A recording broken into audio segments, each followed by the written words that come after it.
Everyone. तो जैसा कि आप सब जानते हैं कि हम ज्योग्राफी यूजीसी नेट की प्रिपरेशन कर रहे हैं। इसमें हमने ज्योग्राफी का जो सबसे बेसिक पार्ट है जियोमॉर्फोलॉजी स्टार्ट किया हुआ है। जियोमॉर्फोलॉजी के हम थर्ड टॉपिक पर आ चुके थे, वोल्केनो। इसके क्या है कि कुछ मेजर पार्ट्स जो है हमने डिस्कस भी कर लिए थे। तो पहले हम उन सब का क्विक रिवीजन करेंगे जो हम कर चुके हैं related to volcano. Okay, first हमने देखा था वोल्केनो एंड वोल्केनिसिटी के बीच में क्या डिफरेंस है। वोल्केनो क्या है कि वो सारे के सारे फिजिकल लैंडफॉर्म्स होते हैं जो कि हम देख सकते हैं, जैसे कि went on the earth surface, यानी कि वो छिद्र जो कि पृथ्वी के धरातल के ऊपर हमें दिखाई देता है, या फिर वोल्केनिक इरप्शन के बाद में जिस वोल्केनिक माउंटेन का निर्माण हुआ है, जिस कोनिकल शेप में वोल्केनिक माउंटेन या फिर शील्ड जो कि जेंटल स्लोप का होता है उसका निर्माण हुआ है, या फिर किसी आइलैंड का निर्माण हुआ है, तो वो सारे के सारे फिजिकल लैंडफॉर्म्स जो है वो वोल्केनो में आएंगे।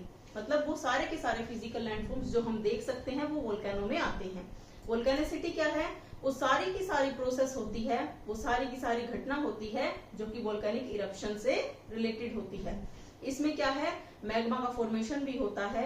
इसमें क्या है कि मैग्मा वोल्केनिक चिमनी से होता हुआ पृथ्वी के धरातल पर भी आता है, बट इसमें हम सारी की सारी प्रोसेस को देख नहीं सकते हैं।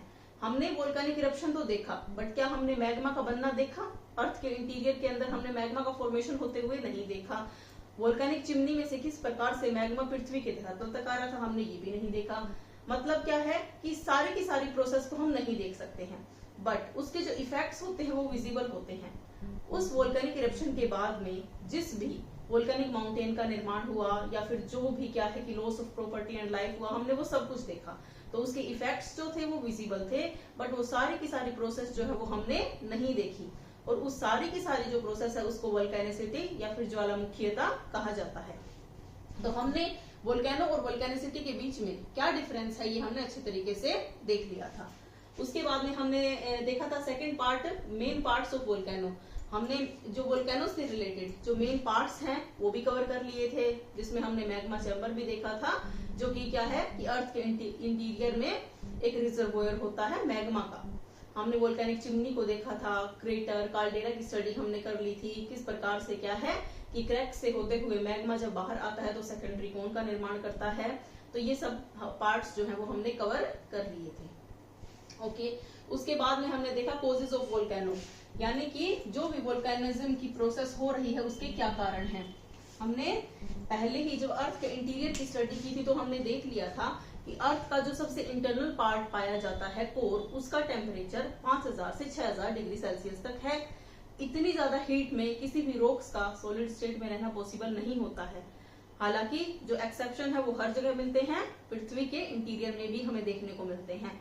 कहां पर देखने को मिलते हैं? जहां पर टेम्परेचर की बजाय प्रेशर डोमिनेट करता है। मतलब जो भी पार्ट इनर कोर का होता है वो हमें सॉलिड स्टेट में पाया जाता है, हालांकि उसका जो टेम्परेचर है वो बहुत अधिक है। जैसे मैंने बताया है 5000 से 6000 डिग्री सेल्सियस तक उसका टेम्परेचर पाया जाता है, बट फिर भी वो सॉलिड स्टेट में रहता है क्योंकि pressure dominates there. Outer core जो है वो लिक्विड स्टेट में है क्योंकि वहां पर टेम्परेचर डोमिनेट करता है। उसके बाद में हमने कोजेस देख लिए थे, मीन्स टेम्परेचर जो है हमारे अर्थ के इंटीरियर में जो इंटरनल पार्ट है उसमें बहुत अधिक है, जिसकी वजह से रॉक्स मेल्ट होती हैं। उसके बाद में क्या है, हमारे अर्थ की जो इंटीरियर है उसमें गैसेस भी पाई जाती हैं, जैसे कि सल्फर डाइऑक्साइड हो गया है, कार्बन डाइऑक्साइड है, हाइड्रोजन, नाइट्रोजन, मीथेन। ये सारी की सारी गैसेस जो हमारे एटमॉस्फेयर में है वो हमारे अर्थ के इंटरनल पार्ट में भी पाई जाती हैं। जब ये गैसेस प्रेशर लगाती हैं तो उसकी वजह से क्या है कि वो मैग्मा यानी कि वो पिघली हुई चट्टान जो है वो पृथ्वी के धरातल पर आती है और लावा का रूप ग्रहण कर लेती है। तो टेम्परेचर हो गया है या फिर प्रेशर हो गया है या फिर ग्राउंड वाटर है। ग्राउंड वाटर, जब वाटर उस मैग्मा के संपर्क में आता है जिसका कि टेम्परेचर बहुत अधिक होता है, तो वो मैग्मा जो है वो स्टीम में चेंज हो जाता है, मतलब भाप में बदल जाता है। और वो भाप जो है वो प्रेशर लगाती है मैग्मा को बाहर आने के लिए, मैग्मा को अर्थ सरफेस पर आने के लिए और लावा का रूप ग्रहण करने के लिए, मतलब वोल्केनिक इरप्शन होने के लिए। उसके बाद में मतलब हमने सारे के सारे जो भी कारण वोल्केनिक इरप्शन के होते हैं जो कि अर्थ के इंटीरियर में ही काम कर रहे हैं, हम उन सारे के सारे कारणों को देख चुके थे। उसके बाद में हमने देखा था व्हाट कम्स आउट, मीन्स जब भी क्या है कि वोल्केनिक इरप्शन की घटना होती है तब कौन कौन सी वस्तुएं हैं जो बाहर आती हैं। अगर एक छोटे बच्चे से 6th क्लास के बच्चे से पूछा जाएगा कि वोल्केनिक इरप्शन के टाइम कौन कौन सी वस्तुएं, मतलब कौन कौन सा जो पदार्थ है, कौन कौन सा मटेरियल है from the internal of the earth बाहर आता है, तो वो कहेगा कि लावा। उसका जवाब बिल्कुल सही है, बट लावा के साथ साथ में और बहुत सारी गैसेस है, पायरोक्लास्टिक मटेरियल है जो कि बाहर आते हैं। इन सब की स्टडी जो है हमने हमारे कल के लेक्चर में कर ली थी।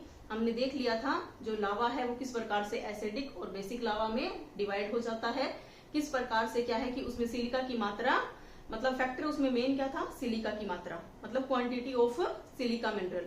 सिलिका की मात्रा के आधार पर ही एसिडिक लावा और बेसिक लावा का डिवीजन कर दिया था। एसिडिक लावा जिसके अंदर सिलिका की मात्रा जो है वो 75% तक थी, जिसकी वजह से वो ज्यादा थिक हो गया था, जिसकी वजह से वो ज्यादा विस्कस हो गया था। बट जो हमने बेसिक लावा या फिर बेसाल्टिक लावा देखा था उसके अंदर सिलिका की मात्रा 30 to 35% तक थी, मतलब 30 से 35% तक उसके अंदर सिलिका की मात्रा थी, जिसकी वजह से वो थिन था, जिसकी वजह से वो बहुत लॉन्ग डिस्टेंस तक ट्रेवल भी कर सकता था। ओशनिक क्रस्ट जो है उसका निर्माण बेसिक लावा से हुआ है।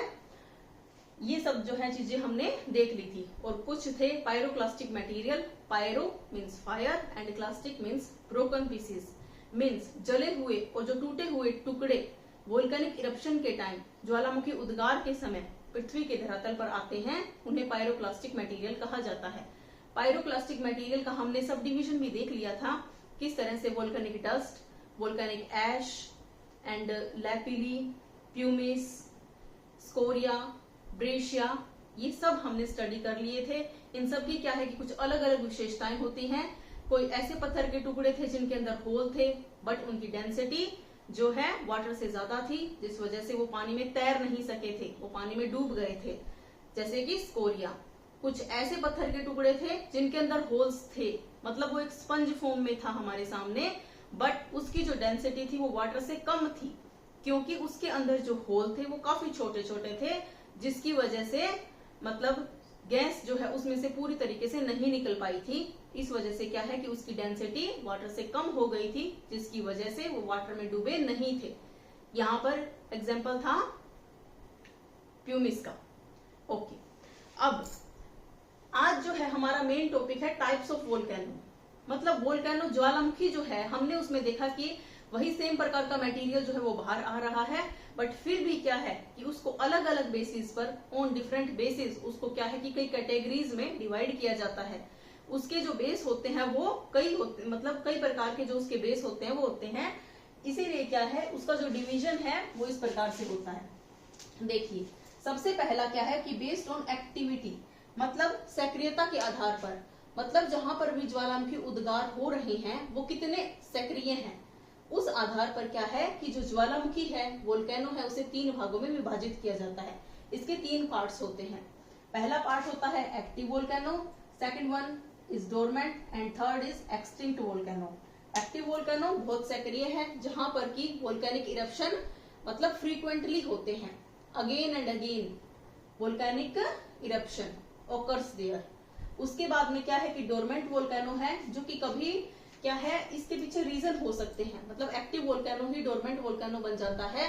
धीरे धीरे क्या है कि मैग्मा चैम्बर में मैग्मा समाप्त होने लग जाता है, इस वजह से क्या है कि मैग्मा की सप्लाई बंद हो जाती है, जिसकी वजह से क्या है कि वहां पर बहुत लंबे समय से वोल्केनिक इरप्शन नहीं हुए हैं। बट ऐसा नहीं है कि मैं उसको एक्सटिंक्ट की कैटेगरी में डाल दूंगी, नहीं, वहां पर क्या है कि वोल्केनिक इरप्शन हो सकते हैं, ऐसी कुछ विशेषताएं वहां पर देखने को मिलती है। मीन्स वहां पर गैस भी रिलीज होती है, जैसे कि SO2 CO2 है। उसके बाद में क्या है कि कुछ माइनर सिस्मिक एक्टिविटीज भी वहां पर नोट डाउन की जाती है, जिसकी वजह से उसको एक्सटिंक्ट की कैटेगरी में नहीं डाला जा सकता है। हम ये सब देखेंगे और इनके वर्ल्ड में और इंडिया में जो भी एग्जाम्पल है उनको पूरा डीपली करेंगे, so don't worry about that. उसके बाद में हम आज क्या है कि सिर्फ बेसिक कर रहे हैं। बेसिक में आपको ये बताऊंगी कि कौन कौन से ऐसे बेस हैं जिनके आधार पर ज्वालामुखी को विभाजित किया जाता है। देखिए, बेस्ड ऑन एक्टिविटी हमने देख लिया है एक्टिव वोल्केनो जो कि सबसे सक्रिय है, उसके बाद में आते हैं डोरमेंट वोल्केनो और उसके बाद में है एक्सटिंक्ट वोल्केनो। एक्सटिंक्ट वोल्केनो वो वोल्केनोज हो जाते हैं, वो एरियाज हो जाते हैं जहां पर क्या है कि बहुत लंबे समय से वोल्केनिक इरप्शन नहीं हुआ है। अब ये बात क्या है कि मैंने डोरमेंट में भी बोली थी कि वहां पर लंबे समय से वोल्केनिक इरप्शन नहीं हुआ है, बट डोरमेंट में वोल्केनिक इरप्शन होने के जो चांस है वो है, मतलब पोटेंशियल है वहां पर कि फ्यूचर में वोल्केनिक इरप्शन हो सकता है, क्योंकि वहां पर हमें कुछ ऐसी घटनाएं देखने को मिलती हैं, कुछ ऐसी सिस्मिक एक्टिविटीज देखने को मिलती हैं, या फिर release of gases SO2 CO2 देखने को मिलता है। बट एक्सटिंक्ट वोल्केनो क्या है कि ऐसी कैटेगरी के अंदर आ जाता है जहां पर लंबे समय से वोल्केनिक इरप्शन नहीं हुए हैं और वहां पर वोल्केनिक इरप्शन होने के चांस भी नहीं है, उसे क्या है कि एक्सटिंक्ट वोल्केनो की कैटेगरी में डाल दिया जाता है। हम इसे बहुत ध्यान से पढ़ेंगे। पहले हम सिर्फ इन बेसिस के आधार पर कौन कौन सा डिवीजन किया गया है वो देखते हैं। चलिए देखिए, उसके बाद में आते हैं बेस्ड ऑन स्ट्रक्चर, मीन्स जो भी वोल्केनिक इरप्शन हुआ उसमें मैंने आपको बताया जो लावा था वो अलग अलग प्रकार का था, हमने देख लिया था। जो मतलब इरप्शन हो रहा था वो भी अलग अलग प्रकार का था, कहीं पर एफ्यूसिव था, कहीं पर क्वाइट था, शांत प्रकार का था, कहीं पर क्या है कि एक्सप्लोसिव था, मतलब बहुत ज्यादा विस्फोटक था। तो इसी आधार पर क्या है कि जो अर्थ की सरफेस है उसके ऊपर अलग अलग स्ट्रक्चर का, अलग अलग लैंडफॉर्म्स का निर्माण होता है और उस लैंडफॉर्म्स के आधार पर ही क्या है विभाजन किया जाता है वोल्केनोज का। हमने देखा था कि जो एसिडिक लावा था उसके अंदर सिलिका की मात्रा ज्यादा थी, जिसकी वजह से वो और ज्यादा थिक हो गया था, विस्कस हो गया था, उसकी स्पीड कम हो गई थी, सिर्फ 15 किलोमीटर पर आवर की उसकी स्पीड थी। वो स्पीड के साथ साथ क्या है कि वो एक लंबे डिस्टेंस तक ट्रेवल भी नहीं कर सकता था, क्योंकि वो एटमॉस्फेयर के संपर्क में आ गया था और वो जो है मतलब ठंडा हो रहा था। इस वजह से क्या है कि वो उससे पहले एक लंबी, मतलब क्योंकि उसकी स्पीड ही कम है और वो लंबी दूरी तक जाता, उससे पहले ही वो जम गया, उससे पहले ही वो ठंडा हो गया। इस वजह से क्या है कि वो अधिक लंबी दूरी तक नहीं जा सका। दूसरी ओर क्या है कि हमने देखा था बेसिक लावा, जिसमें सिलिका की जो मात्रा है SiO2 उसकी जो मात्रा है वो कम थी, जिसकी वजह से वो थिन था, जिसकी वजह से वो जो है उसकी स्पीड ज्यादा थी, 30 to 40 किलोमीटर पर आवर की उसकी स्पीड थी। थर्ड क्या है कि वो ट्रेवल लॉन्ग डिस्टेंस, मतलब एक बहुत लंबी दूरी तक जा सकता था। इसकी वजह से क्या है लंबी दूरी तक जाएगा तो मतलब वो एक शील्ड वोल्केनो का निर्माण करेगा, एक मतलब शील्ड वोल्केनो, जैसे कि जहां पर जिसका जो स्लोप होता है वो काफी जेंटल होता है। बट एसिडिक लावा में क्या है कि वहीं पर जम जाता है, तो इस वजह से वहां पर एक मतलब कोनिकल शेप में वोल्केनिक माउंटेन का निर्माण होता है। इस तरीके से क्या है जैसे इसे अलग अलग भागों में विभाजित किया जाता है, जैसे कि फर्स्ट हो गए हैं शील्ड वोल्केनो, उसके बाद में हो गए composite volcano. Shield volcano and composite volcano में अलग अलग स्ट्रक्चर का निर्माण होता है, क्योंकि कहीं पर लावा जो है वो एंडेसाइटिक लावा है, कहीं पर रायोलाइट है, कहीं पर क्या है कि बेसिक है, कहीं पर एसिडिक है। उसमें सिलिका की मात्रा के आधार पर वो थिन है कि वो या थिक है, उसका वो लंबे दूरी तक ट्रेवल कर सकता है या नहीं कर सकता है, इसी आधार पर अलग अलग स्ट्रक्चर का निर्माण होता है। यही इनके जो विभाजन है उसका मेन पॉइंट है। उसके बाद देखिए जैसे कि क्या है सिंडर कोन वोल्केनो, जहां पर क्या है कि मतलब इस तरीके से कोनिकल शेप में निर्माण हो जाता है, बट इसमें क्या है कि एक्सप्लोजन जो होता है वो मतलब एफ्यूसिव होता है या फिर एक्सप्लोजिव होता है, इस आधार पर इसका विभाजन किया जाता है। उसके बाद में देखिए जैसे कि लावा डोम वोल्केनो, मतलब लावा डोम वोल्केनो का निर्माण वहां पर होता है जहां पर क्या है कि लावा बहुत ज्यादा विस्कस होता है। लावा विस्कस हुआ मतलब लावा जो है वो बहुत गाढ़ा होता है, जिसकी वजह से क्या है कि जो वेंट है उसको वो बंद कर देता है, मतलब वो वहीं पर जम जाता है। तो जो लावा डोम, जिस वोल्केनिक चिमनी में से मैग्मा सरफेस के ऊपर आ रहा था, उसी वोल्केनिक चिमनी में मैग्मा का जमाव हो जाता है। उसी तरह से क्या है कि लावा डोम का निर्माण होता है। धीरे धीरे क्या है कि विस्फोट होता है, जिसकी वजह से लावा विस्कस होता है, मतलब वो अधिक लंबी दूरी तक जो है वो फ्लो नहीं कर पाता है। इस वजह से क्या है कि गुबंद के शेप में एक वोल्केनिक लैंडफॉर्म का निर्माण हो जाता है, जिसे कि लावा डोम के नाम से जाना जाता है। उसके बाद में काल्डेरा वोल्केनो। काल्डेरा वर्ड जो है वो हमने कल भी पढ़ा था। क्या था इसमें, मैंने बताया था जैसे कि ये अर्थ सरफेस है, इसके ऊपर क्या है कि एक छिद्र है, उस छिद्र में से मतलब उसके नीचे एक बहुत बड़ा क्रैक है, जिसमें से क्या है कि मैग्मा बाहर आ जाता है, मतलब मैग्मा में वोल्केनिक चिमनी का निर्माण भी हो चुका है। वेंट से क्या है कि जब मैग्मा बाहर आया, लावा का रूप ग्रहण कर लिया, वोल्केनिक इरप्शन हो गए। पूरा का पूरा मैकेनिज्म आपको स्टेप बाय स्टेप समझना है। दोबारा देखिए, यानी कि ये अर्थ सरफेस है, इसके ऊपर क्या है कि एक छिद्र है, छिद्र के नीचे मतलब एक पूरा का पूरा क्रैक है, जिसमें से मैग्मा जो है वो अर्थ सरफेस के ऊपर आ गया है। मतलब अर्थ के इंटीरियर में मैग्मा चैम्बर तो था ही, और वोल्केनिक चिमनी का निर्माण हो चुका है, मींस कंड्यूइट का, उस पाइप का निर्माण हो चुका है जिसमें से मैग्मा अर्थ सरफेस के ऊपर आता है। वेंट, छिद्र जो है अब किसका रूप धारण कर लेगा, क्रेटर का रूप धारण कर लेगा। क्रेटर मतलब एक गोलाकार आकृति में एक भाग बन जाता है जहां पर की वोल्केनिक इरप्शन होता है। अब मान लेते हैं वो एक्टिव वोल्केनो की कैटेगरी में आते हैं, वो रीजन, वहां पर बार बार क्या है कि वोल्केनिक इरप्शन की घटना होती है उसी जगह पर, तो वो क्रेटर है वो बहुत ज्यादा विस्तृत हो जाता है और एक डिप्रेशन का, एक गड्ढे का रूप ले लेता है। उसे क्या है, उस गड्ढे को ही कार्डेरा बोला जाता है। या फिर कहीं पर वो एक्सप्लोसिव वोल्केनिक इरप्शन हुए हैं, मतलब वोल्केनिक इरप्शन हुआ और वो बहुत ही ज्यादा क्या है कि विस्फोटक था। उस विस्फोटक वोल्केनिक इरप्शन की वजह से, उस एक्सप्लोसिव वोल्केनिक इरप्शन की वजह से क्या है कि बहुत बड़े गड्ढे का निर्माण हो गया, जिसे कि कार्डेरा बोला गया था। अब क्या है, जैसे कि मैग्मा चैम्बर था और यहाँ पर अर्थ सरफेस पर क्या है कि वोल्केनिक इरप्शन हो रहे थे। अब इस मैग्मा चैम्बर में से मैग्मा की सप्लाई होते होते होते होते सारा का सारा मैग्मा खत्म हो गया, मतलब मैग्मा खत्म हुआ है और यहाँ पर क्या है कि रूफ बनी हुई है, मतलब रूफ का जो बेस है वो स्ट्रॉन्ग नहीं रहा है, क्योंकि यहाँ तो जो सारा का सारा मैग्मा था वो खत्म हो गया है, तो ये रूफ जो है वो इस तरह से कोलैप्स हो जाती है, इस तरह से गिर जाती है। तब भी क्या है कि एक पूरे के पूरे गड्ढे का निर्माण होता है। सॉरी,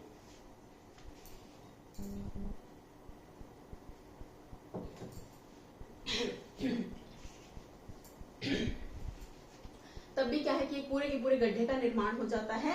मींस कार्डेरा का निर्माण जो है वो सिर्फ एक्सप्लोसिव वोल्केनिक इरप्शन से ही नहीं, कोलैप्स ऑफ रूफ से भी हो सकता है। मतलब जो एक रूफ मैग्मा चैम्बर के ऊपर थी, जहां पर की वोल्केनिक इरप्शन निरंतर हो रहे थे, वो रूफ जो है वो गिर जाती है, वो कोलैप्स हो जाती है, इस वजह से भी एक गड्ढा बन जाता है, जिसकी वजह से क्या है, कार्डेरा वोल्केनो का निर्माण हो जाता है। इस तरह से इसके जो है बेस्ड ऑन स्ट्रक्चर अलग अलग भागों में इसको विभाजित किया गया है। उसके बाद में देखिए based on eruption style. Eruption style means जो विस्फोट हुआ वो किस प्रकार का था, जैसे कि हवाईयन आइलैंड में जैसे विस्फोट होते हैं, मींस वहां पर क्या है कि हॉटस्पॉट से मैग्मा बाहर आता है। मैंने आपको बता दिया था कि मेन जो वोल्केनो है वो कहां पर आते हैं, हमने देख लिया था कि पूरी की पूरी क्रस्ट जो है वो एक तरह से सॉलिड नहीं है, कहीं कहीं पर क्या है कि उससे कुछ वीक जोन्स पाए जाते हैं, कहीं कहीं पर आपकी क्रस्ट पतली पाई जाती है, उसके अंदर क्रैक्स का या फिर वेंट का निर्माण हो जाता है। कहीं कहीं पर जो पूरी की पूरी प्लेट है वो एक दूसरे से convergent plate boundary, divergent plate boundary या फिर ट्रांसफॉर्म प्लेट बाउंड्रीज का निर्माण कर रही है, जिसकी वजह से वहां पर वोल्केनिक इरप्शन की घटना होती है।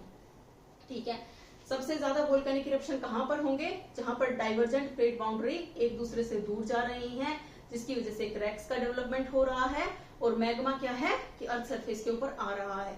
इसका एग्जांपल मैंने आपको दिया था, जैसे कि मिड अटलांटिक रिज में, क्योंकि जो नॉर्थ अमेरिकन प्लेट है एंड साउथ अमेरिकन प्लेट जो है वो वेस्टवर्ड साइड मूव कर रही है, जो पैसिफिक प्लेट है उसका मूवमेंट हो रहा है, जिसकी वजह से जो अटलांटिक ओशन है उसका विस्तार होता जा रहा है और उसके बीच में क्रैक का डेवलपमेंट हो गया है और उस क्रैक में से मैग्मा जो है वो निरंतर बाहर आता है, जिसकी वजह से एस शेप्ड वोल्केन मतलब अटलांटिक रिज का निर्माण हो गया है बिकॉज ऑफ वोल्केनिक इरप्शन।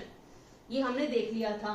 तो जैसे क्या है कि प्लेट बाउंड्रीज, ये सब क्या है कि अलग अलग कारण होते हैं, इन कारणों की वजह से क्या है कि अलग अलग जगह पर हमें अलग अलग प्रकार के ज्वालामुखी देखने को मिलते हैं। मेन यही है कि जहां पर प्लेट बाउंड्री होगी वोल्केनिक इरप्शन वहां पर आएंगे।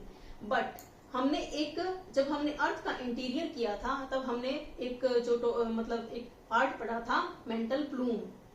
मेंटल प्लूम मीन्स जो मैग्मा है वो बाहर आने की कोशिश करता है। क्यों करता है, हम शुरू से समझते हैं इसको।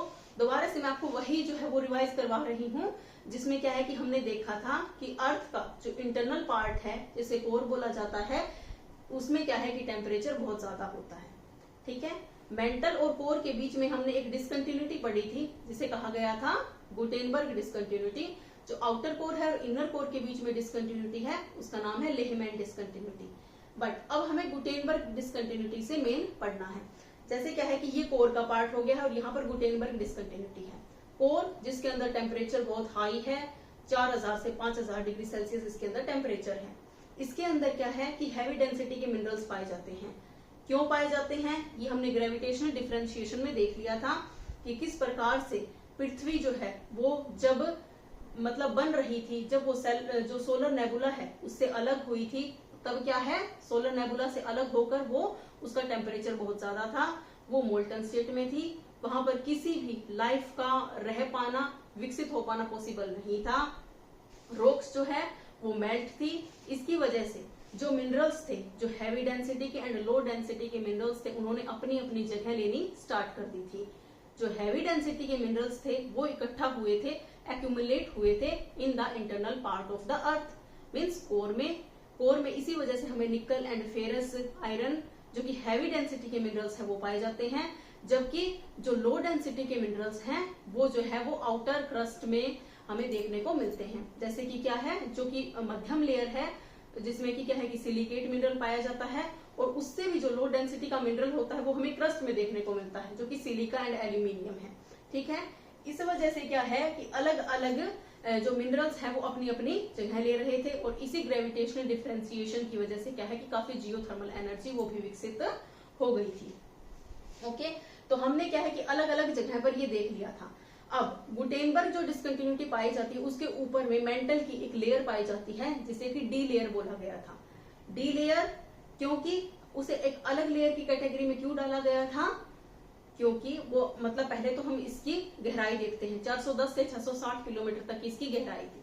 ठीक है, उसके बाद में क्या है, वो ये क्या है पार्शियली मेल्टेड थी, क्योंकि जो टेम्परेचर हीट है वो because of the heat generated from the core, क्योंकि जो हीट है वो इसको प्रोवाइड कौन कर रहा था, कोर प्रोवाइड कर रहा था, जिसकी वजह से ये एक पार्शियली मेल्टेड स्टेट में आ गई थी।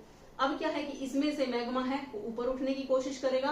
क्यों करेगा, क्योंकि टेम्परेचर हाई हो गया है, रॉक्स जो है मतलब चट्टाने हैं वो गल गई हैं, इसका मतलब उनकी डेंसिटी कम हो गई है, क्योंकि क्या है कि लिक्विड है उसकी डेंसिटी तो कम होगी सॉलिड से, क्योंकि पार्टिकल्स जो है वो एक दूसरे से दूर भागने की कोशिश करेंगे, बट सॉलिड में पार्टिकल्स जो है वो एक दूसरे से जुड़े हुए होते हैं, मतलब टाइटली जुड़े हुए होते हैं, जिसकी वजह से उसकी डेंसिटी ज्यादा होती है। पहले मतलब मान लेते हैं कि डी लेयर सॉलिड थी, धीरे धीरे उसका टेम्परेचर बढ़ता गया और इतना बढ़ गया कि रॉक्स क्या है मेल्ट हो गई, पिघल गई, तो वो लिक्विड स्टेट में आ गया, उसकी डेंसिटी कम हो गई। डेंसिटी कम होगी तो वो ऊपर उठेगी, रॉक्स ऊपर उठेगी मतलब मैग्मा ऊपर उठ रहा है। वहां पर क्या है कि धीरे धीरे जैसे जैसे वो ऊपर की लेयर्स में जाएगी, ऊपर की लेयर्स में टेम्परेचर कंपेरेटिवली कम होगा। टेम्परेचर कम हुआ मीन्स ठंडी हुई, मीन्स भारी हुई, और फिर दोबारा से सिंक कर गई। इस तरह से हमने कन्वेक्शन करंट्स का टॉपिक जो है वो कवर कर लिया था। अब हम देख रहे थे कि मेंटल प्लूम कैसे उठे। मेंटल प्लूम क्या है कि इस तरीके से चिमनी के रूप में उठ गए थे, और यहाँ पर मतलब ये कन्वेक्शन करंट की वजह से क्या है कि ऊपर उठता हुआ मैग्मा ही है। यहाँ पर क्या है कि मैग्मा इस तरीके से फैल गया है। ठीक है, अब ये मैग्मा फैल गया है मतलब हमें अर्थ की क्रस्ट में इसके ऊपर अगर किसी न किसी क्रैक का डेवलपमेंट हमें दिखाई दे जाता है, कोई ना कोई क्रैक्स बनी हुई है, तो उसमें से मैग्मा बाहर आने लग जाता है, और क्या है वो एक हॉटस्पॉट बन जाता है।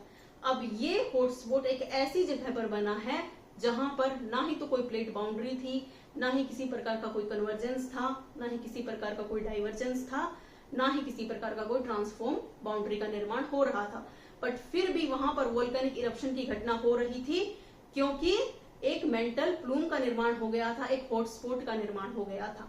इसे ही हॉटस्पॉट बोला जाता है, जो कि मेंटल प्लूम की वजह से बन रहे हैं, मेंटल प्लूम से रिलेटेड हैं। हमने देख लिया था जो मेंटल प्लूम है उसकी शेप कैसी होती है, मशरूम शेप में होती है, मीन्स इस तरीके से मैग्मा जो है वोल्केनिक चिमनी में से बाहर आता है, बट ऊपर आके वो ऐसे ऐसे फैल जाता है। तो यहाँ पर क्या है, एक इस तरीके से जो कन्वेक्स शेप में मतलब फैल जाता है, तो इस तरीके से एक मशरूम का वो शेप में फैल जाता है, तो एक मशरूम शेप इसका मतलब इसकी शेप बन जाती है। इस तरीके से हमने देख लिया है जो हवाईयन टाइप वोल्केनो है वहां पर जैसे कि पैसिफिक प्लेट ऐसे मतलब मूव कर रही है, मतलब मैं बोल रही हूँ कि पैसिफिक प्लेट मूव कर रही है, ना तो मैंने ऐसे बोला कि दो प्लेट हैं जिनका कन्वर्जेंस डाइवर्जेंस हो रहा है, मीन्स जो हवाईयन टाइप ऑफ मतलब वोल्केनो है, उसमें जो भी वोल्केनिक इरप्शन हो रहे हैं वो किसी मेंटल प्लूम से हो रहे हैं, किसी हॉटस्पॉट से हो रहे हैं, ठीक है। इसीलिए क्या है कि इसे एक अलग कैटेगरी में डाला गया है। इसी तरीके से क्या है कि कुछ स्ट्रम्बोलियन टाइप वोल्केनो है, वल्केनियन टाइप, रेनियन टाइप वोल्केनो है। हम इनकी one by one step by step study करेंगे और इनको इतना डिटेल में करेंगे कि अगर इससे रिलेटेड एग्जाम में कोई भी क्वेश्चन आता है तो आपका ना रहे। देखिए, तो आज जो है हम बेस्ड ऑन एक्टिविटी, मतलब सक्रियता के आधार पर वोल्केनो को कितने भागों में विभाजित किया जाता है वो देखते हैं। सबसे पहले देखते हैं कि एक्टिव वोल्केनो किसे कहा जाता है। Active volcano which are erupting at present and have erupted in the recent geological time.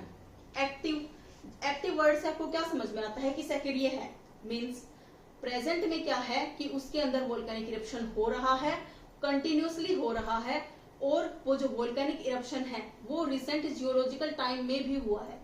अब समझिए, रिसेंट जियोलॉजिकल टाइम का मैं किस रेफरेंस में बोल रही हूँ। हमने जो है जियोलॉजिकल टाइम स्केल कंप्लीट पढ़ा था, उसके अंदर हमने जो है वो era, eon, period, epoch, age सबकी स्टडी हमने अपने फर्स्ट लेक्चर में कर ली थी। हमने लास्ट में देखा था कि आज जो है वो हम होलोसिन पीरियड में जी रहे हैं। होलोसिन पीरियड जो कि आज से 10,000 साल पहले शुरू हो गया था। मतलब 10,000 साल में, पिछले 10,000 साल में वहां पर वोल्केनिक इरप्शन की घटना हुई है। मतलब रिसेंट जियोलॉजिकल टाइम में वहां पर वोल्केनिक इरप्शन की घटना हुई है और आज भी वो घटना हो रही है और फ्यूचर में भी इसके अंदर पोटेंशियल है कि वोल्केनिक इरप्शन की घटना होगी।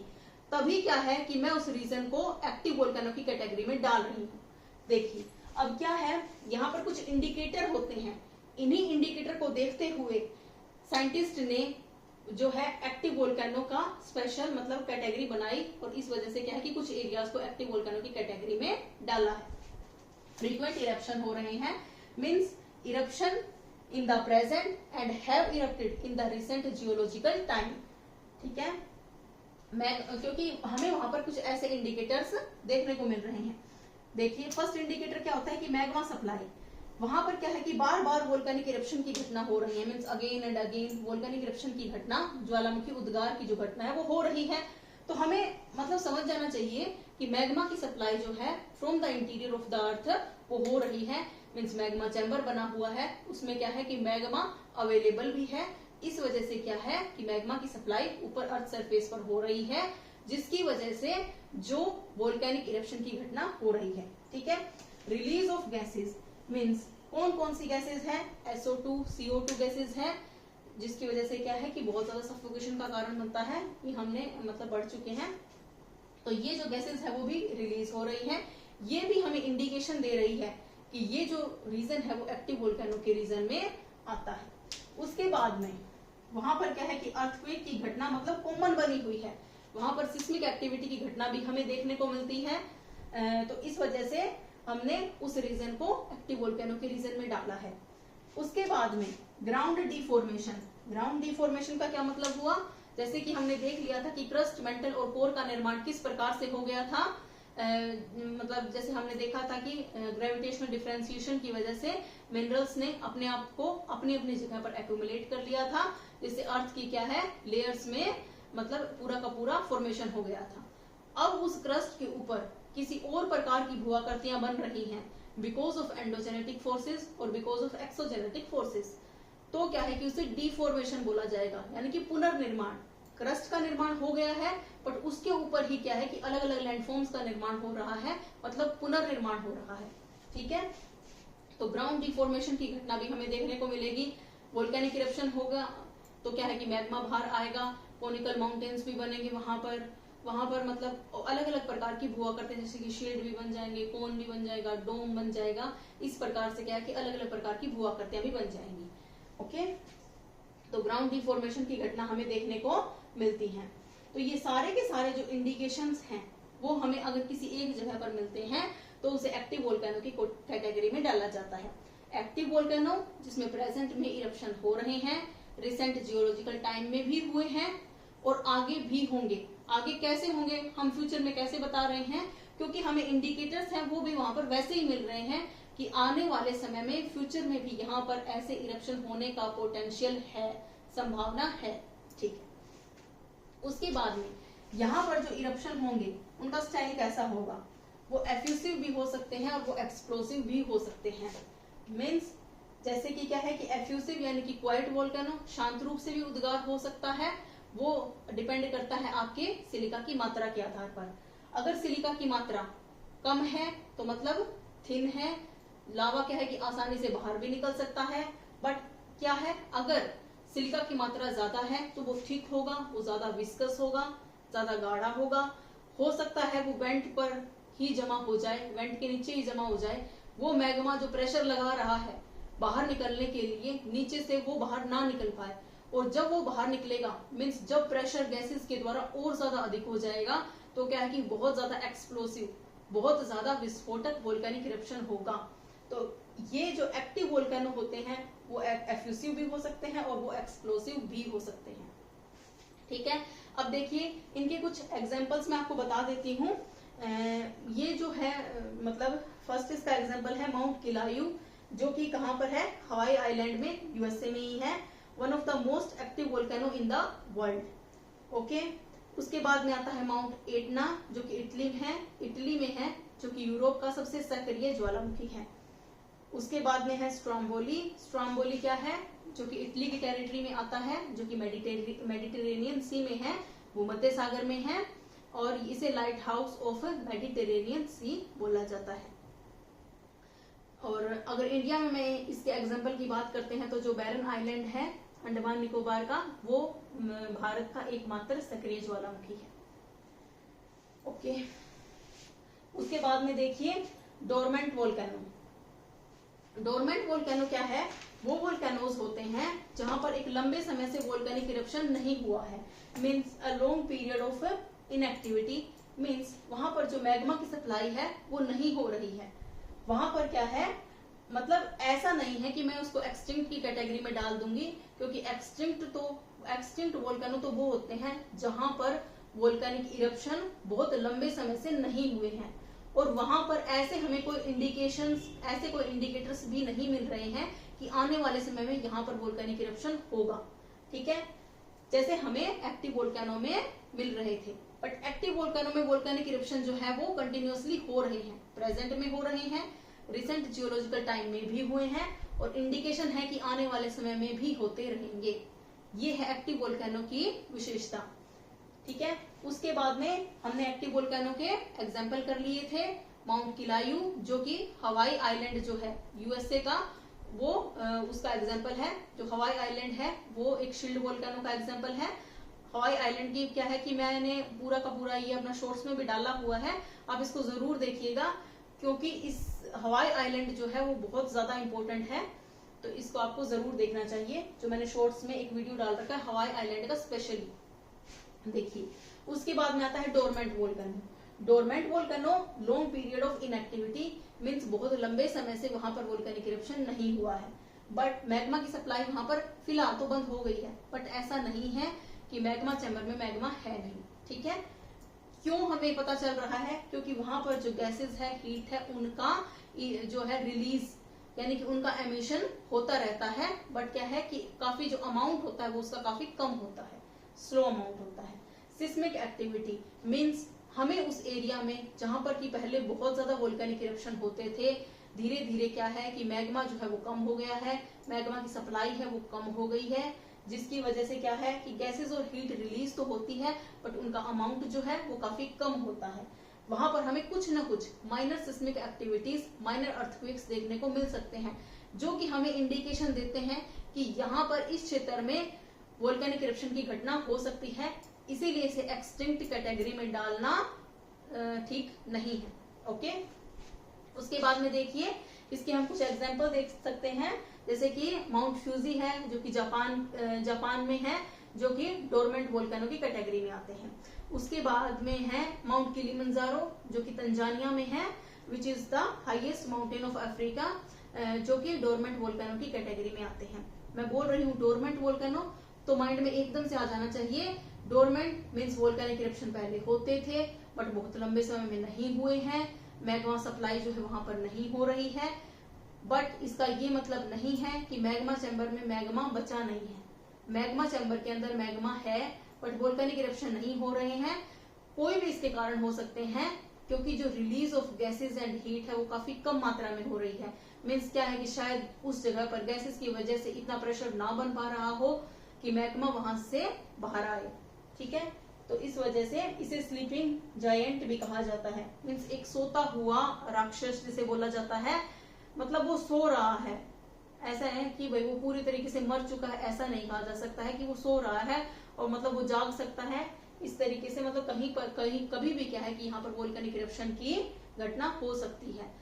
जो डोरमेंट वोल्केनो है they are more dangerous than the active volcano because people assume that they are safe, but they are not safe because dormant volcano is the sleeping giant.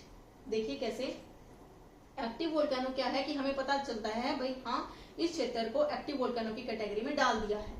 ये reason ऐसा है जहां पर सक्रिय ज्वालामुखी है, जहां पर वोल्केनिक इरप्शन हो रहे हैं, पहले भी हुए हैं और आने वाले समय में भी होंगे। तो पीपल क्या है कि वहां पर किसी भी प्रकार का मतलब अपना सेटलमेंट को मतलब प्रेफर नहीं करेंगे, वहां पर इंडस्ट्री वगैरह को मतलब प्रेफर नहीं करेंगे। बट डोरमेंट वोल्केनो में पीपल ये सोच लेते हैं, वे अज्यूम कर लेते हैं कि वो सेफ है। मतलब कभी एक जियोलॉजिकल टाइम में यहाँ पर वोल्केनिक इरप्शन होते थे बट आज नहीं होते हैं, तो हम सेफ हैं, हम यहाँ पर अपने सेटलमेंट को डेवलप कर सकते हैं, इंडस्ट्रीज वगैरह लगा सकते हैं, मतलब फुल सेटअप कर बना सकते हैं यहाँ पर। बट क्या पता कब वोल्केनिक इरप्शन की घटना हो जाए, क्योंकि ऐसे इंडिकेशंस तो हैं हमारे पास कि मैग्मा चैम्बर में से मैग्मा समाप्त नहीं हुआ है। इस वजह से ये बहुत ज्यादा अनसेफ कंडीशन पैदा कर देते हैं in the comparison of active volcano, क्योंकि पीपल जो इंसान है वो अनुमान लगा लेते हैं, अज्यूम कर लेते हैं कि वो सेफ है, बट वो सेफ नहीं होते हैं क्योंकि वो इस रीजन में अगर रह रहे हैं तो। उसके बाद में आते हैं एक्सटिंक्ट वोल्केनो। एक्सटिंक्ट वोल्केनो में क्या है कि इरप्शन बिल्कुल भी नहीं हो रहा है, no eruption for a long geological time. Means बहुत लंबे समय से जियोलॉजिकल टाइम में वहां पर वोल्केनिक इरप्शन की कोई भी घटना नहीं हुई है। वहां पर मैग्मा की जो सप्लाई है वो पूरी तरीके से मतलब खत्म हो गई है। शेप मीन्स वहां पर कभी वोल्केनिक इरप्शन होते थे, ठीक है, वोल्केनिक इरप्शन होते थे, बट बहुत लंबे समय से लाखों सालों से वहां पर कोई वोल्केनिक इरप्शन की घटना जो है वो नहीं हुई है। तो क्या है, इन वोल्केनिक माउंटेन्स के ऊपर वेदरिंग और इरोजन की प्रोसेस ने काम किया। इस वजह से क्या है कि ये हिल्स के रूप में या फिर इससे भी नीचे प्लेट्यू वगैरह के रूप में जो है वो चेंज हो गए हैं।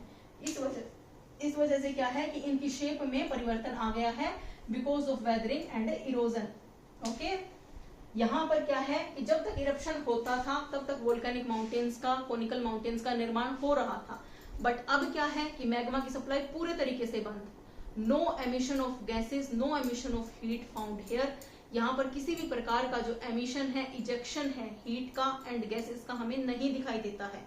तो एक ऐसा एरिया जहां पर कभी वोल्केनिक माउंटेन्स थे बट अब वहां पर अलग अलग एक्सोजेनेटिक फोर्स की वजह से वेदरिंग और इरोजन की प्रोसेस हुई, जिसकी वजह से जो पूरे के पूरे कोनिकल माउंटेन्स खड़े हुए थे वो धीरे धीरे धीरे धीरे धीरे क्या है एक प्लेट्यू में चेंज हो गए। धीरे धीरे वो प्लेट्यू जो है वहां पर भी वेदरिंग और इरोजन की प्रोसेस ने अगर ऐसे ही काम किया तो पूरा का पूरा एक प्लेन एरिया में चेंज हो जाएगा। ठीक है, इसी वजह से क्या है एक्सोजेनेटिक फोर्स को डिस्ट्रक्टिव फोर्स के नाम से जाना जाता है। मींस एंडोजेनेटिक फोर्स ने, जो कि कंस्ट्रक्टिव फोर्स ने, जिन्होंने एक वोल्केनिक माउंटेन का निर्माण किया था, धीरे धीरे एक्सोजेनेटिक फोर्स ने क्या है कि उसके ऊपर वेदरिंग और इरोजन की प्रोसेस करते हुए उसे एक प्लेन एरिया के अंदर चेंज कर दिया, जैसा वो पहले था उसे वैसा ही बना दिया। ठीक है, इसीलिए जो एक्सोजेनेटिक फोर्स को डिस्ट्रक्टिव फोर्स के नाम से भी जाना जाता है। एक्सटिंक्ट वोल्केनो की कैटेगरी में जो भी रीजन आते हैं वहां पर कोई वोल्केनो की प्रोसेस लंबे समय से नहीं हुई है, इस वजह से उसे एक्सटिंक्ट जो है वोल्केनो बोला जाता है। यहाँ पर शेप में चेंज आ गया है, वोल्केनिक माउंटेन प्लेट्यू हिल्स में वो कन्वर्ट हो गया है। इसको डेड वोल्केनोज बोला जाता है। डेड मीन्स मृत, इसे मृत ज्वालामुखी की कैटेगरी में डाला जाता है। इसे मृत ज्वालामुखी क्यों कहा जाता है? Why these volcanoes are called dead volcanoes? Because the source of internal heat and magma supply is totally stopped. मतलब जो भी हीट का जो भी सोर्स, जो भी स्रोत था जो उसका मतलब सोर्स था from the internal part of the earth हो रहा था जिस प्रकार से, वो ऐसा कोई भी सोर्स जो है या फिर मैग्मा की जो सप्लाई है वो पूरी तरीके से बंद हो गई है, इसीलिए इसे डेड वोल्केनो की कैटेगरी में डाला जाता है। Now this is the end stage of volcanic life cycle. मतलब जैसे जैसे वोल्केनिक लाइफ चल रही थी, पहले क्या है कि एक्टिव वोल्केनो की कैटेगरी में था, मतलब निरंतर ज्वालामुखी के उद्गार हो रहे थे, हुए भी थे, हो भी रहे हैं और आने वाले समय में भी होंगे। इंडिकेटर्स हमें इसके मिल गए हैं। माउंट किलायू है और इसका अलग एग्जांपल है जैसे कि बैरन आइलैंड इंडिया का है, और एग्जांपल मैंने आपको इसके बता दिए हैं। उसके बाद में डोरमेंट वोल्केनो हमने देख लिया था कि मैग्मा तो अंदर है बट उसकी सप्लाई जो है वो बंद हो गई है, क्योंकि उसके अंदर हीट है, गैसेस है, उसका प्रेशर बहुत कम लग रहा है। धीरे धीरे क्या है कि जो एक्सटिंक्ट वोल्केनो है, मतलब मैग्मा की सप्लाई पूरे तरीके से बंद, पूरे तरीके से stop, no magma supply, shape में भी नो इरप्शन, मतलब कोई किसी भी प्रकार का कोई भी इरप्शन नहीं, नो इरप्शन, शेप में पूरे तरीके से चेंज आ गया है। लैंडफॉर्म्स का निर्माण जिन एंडोजेनेटिक फोर्स ने किया था, एक्सोजेनेटिक फोर्स ने उन सब का डिस्ट्रक्शन करके उसको हिल्स में, प्लेटो में, प्लेन एरिया के अंदर कन्वर्ट कर दिया है। उसके बाद में इसे डेड वोल्केनोस बोला जाता है। Why they are called dead volcanoes? Because the source of internal heat and energy and magma supply is totally stopped, means पूरी तरीके से बंद हो चुकी है। इसे क्या है कि एंड स्टेज बोला जाता है, यानी कि पूरा का पूरा हमारा एक वोल्केनिक लाइफ साइकिल चला, जो कि एक्टिव वोल्केनो से होते हुए डोरमेंट वोल्केनो और एक्सटिंक्ट वोल्केनो तक पहुंचा था। तो यहाँ पर क्या है कि इसका एंड हो जाता है, मीन्स पूरी की पूरी जो वोल्केनिक लाइफ का साइकिल चल रहा था, जो पूरा का पूरा चक्कर चल रहा था, वो यहाँ पर समाप्त हो जाता है। आई होप आपको भी बहुत अच्छे तरीके से समझ में आ गए होंगे।